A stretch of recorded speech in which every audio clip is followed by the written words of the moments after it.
Okay, so here I am again drawing trouble on myself. I have 50 daffodil bulbs, that's the site, and I think there's about 16 or 20 tulip bulbs.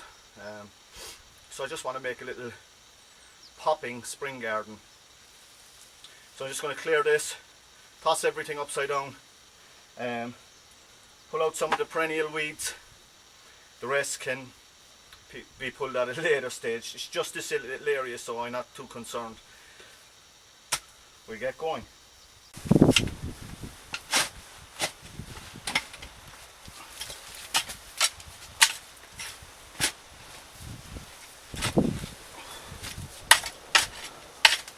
Now, planting the bulbs.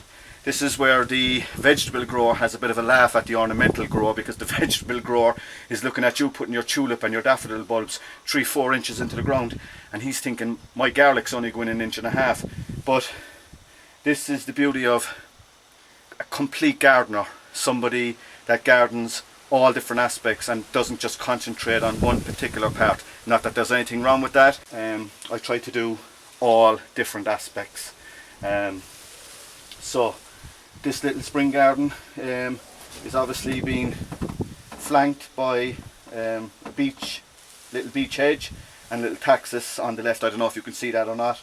And then you have the large rock, which is known affectionately as the headstone.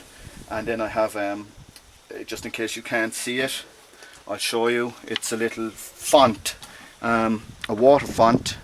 It's a holy water font. It was in a church down in West Cork. It's solid limestone, weighs an absolute ton. I hope the camera don't fall in.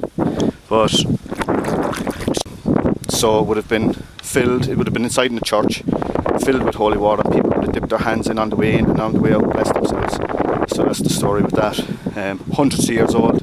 There's been more hands in and out of that now than you can imagine. Okay, I'll just set this camera back up. Just check this out, because you're actually in the back of a van. I was reading some of the comments this morning, because I was actually thinking, where is this channel going? It's a very small channel, 382 subscribers I think it is, and there's a lot of content on it from a wide range of horticultural points of view. I don't ask for subscribers anymore. I used one time, but I don't anymore. It's just not my thing. You can subscribe if you want, and if not, move on to the next fella.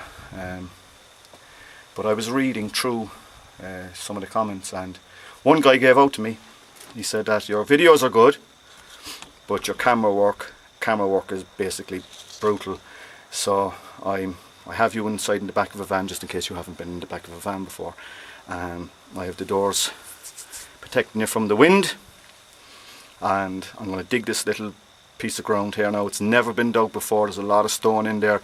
This garden was a field, agricultural land used for hundreds of years. Cows, horses. Sometimes when I dig, I find massive horseshoes, big old drafts that would have ploughed this land by the people that are since gone. But that's the story with the ground. Very fertile, it's immensely fertile, but just hasn't been dug before. So as you can imagine, it's fairly compacted. So I'm going to just give that a quick dig. We'll plant in there.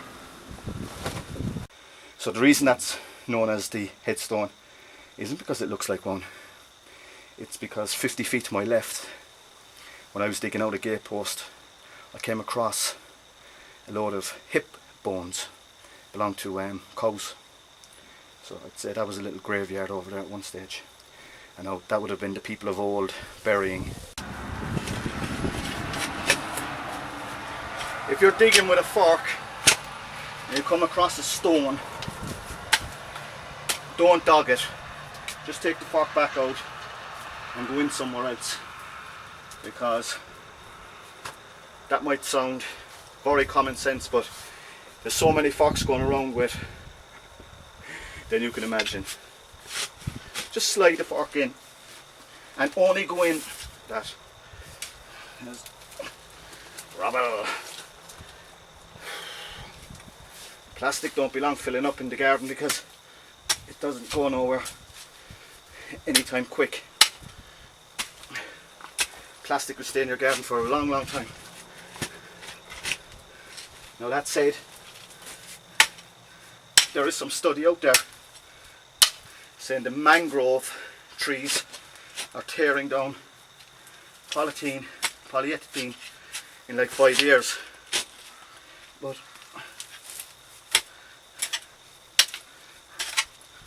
I've no mangrove forest here, but I have 2 hands, so we'll use them. What I'm going to do now is give it a quick rake. I'm not taking out every single last weed because it's a spring garden and it's just going to be packed with bulbs and bang bang bang, that's it. The weeds can come back when I pull out the spring bulbs to plant up the next course of bulbs. The weeds can come, the secondary weeds that pop up then can come out with them. But if you're ever raking on a bit of a slope, just a lot easier, you know, rake down, always pull it down. Okay, so what I'm planting today is yellow daffodil bulbs. So there is a 5 kg bag. So what they're recommending is 20 centimeters apart.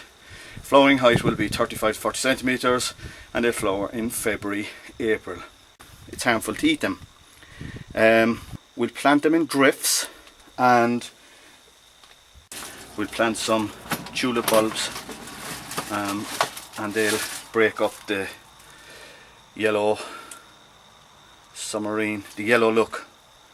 So there's one set of tulips, there's 15 in that, and there's 8 in this variety. Now this is a more tender variety. I'm going to have this one a little bit lower down just for wind protection, and they're the bulbs.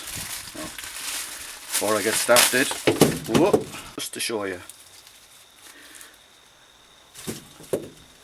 now these are 2 tulip bulbs, pointy side up, root system to the ground. It's more evident with the narcissi, the daffodil bulbs, pointy side up, and as you can see, the roots will be to the soil. And these are actually old dried off roots. The bulb will throw out new white fleshier feeders within about 2.5 weeks. So even though there's not a whole lot going on above ground, the root system is continuously working to feed the bulb, to give the flower to produce the next seed, to produce the next flower, and on and on and on.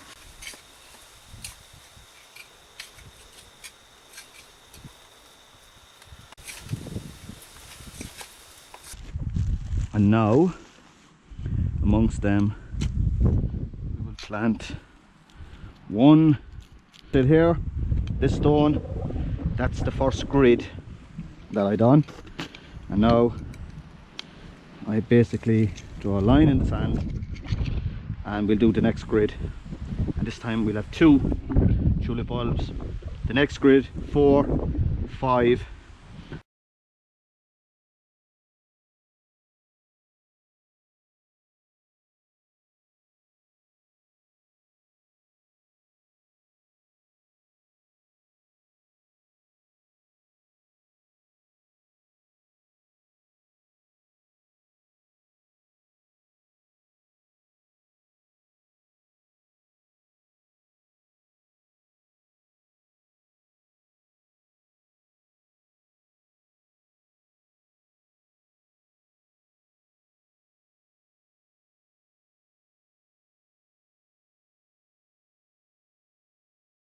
Tulip bulb.